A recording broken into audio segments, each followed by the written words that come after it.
Hey, I'm here today with Leo Honeycutt, who's the author of the massive bestseller in Louisiana, the biography of Edwin Edwards. And Leo, we started off talking about the book as a pre-sale book about 4 months ago. You're 2 months into the book. Have you been surprised at the overwhelming response you've gotten to your work effort? Oh, absolutely. It's been very humbling for sure. But when you and I were first talking about this, we only set aside about 10,000 in the first run, which 10,000 is sort of a standard run for a national book. We thought, okay, 10,000 should carry us about 4 months. That's about 2,500 a month, which is still a best-selling book. And I thought if it came out in December, a little Christmas rush, should have books to get us through the summer, and right. Knowing that Governor Edwards is out of jail in about a year, about that time you'd maybe do another 10,000. How long did the first 10,000 printing take to sell out? 3 days. 3 days. So quickly we called the printer and said, we've got to have more books. They were about to shut down for the Christmas holidays, but we paid them actually to work all night long on 2 different nights. They got us another 10,000. How long did that last? About 5 more days. So 20,000 went in a matter of a week when we were thinking he was going to carry 10,000 for a year. Luckily, there's another 25,000 that's in the bookstores now, and that ought to be enough to hopefully carry us through the summer. At that rate, though, I want to tell our listeners and viewers, we're talking about a book that is very quickly becoming the biggest selling book in the history of Louisiana by a Louisiana author. And I'm sure that makes you very proud.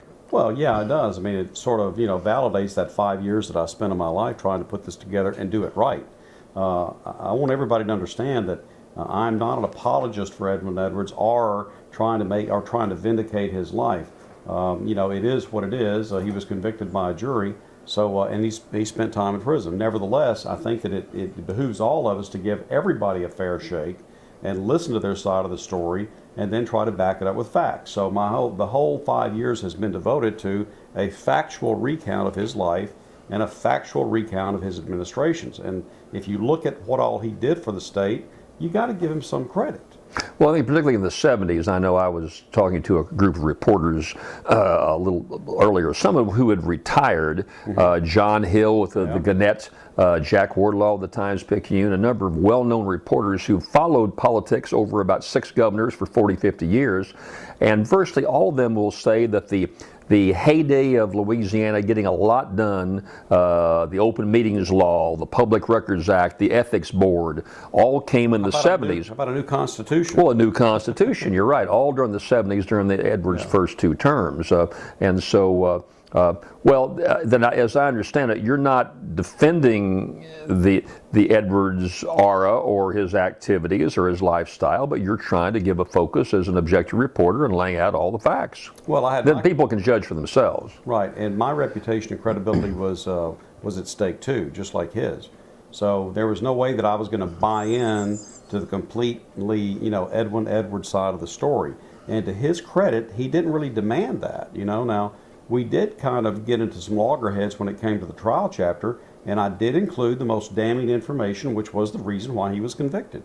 But the reality is that if you can't have a factual book for his entire life and get to the end and then start to skimp on it or try to skew it without the whole book falling apart. So I convinced him that we just need to be factual all the way to the end. And like I say, to his credit, he didn't really demand that I take anything out, except there were a couple of references to a family member that were not really germane to the story, and I took those out. He was only concerned about her reputation. So, if some of our viewers want to get an idea of the book and your schedule, you're doing signings all over the state now. You're on a statewide book tour.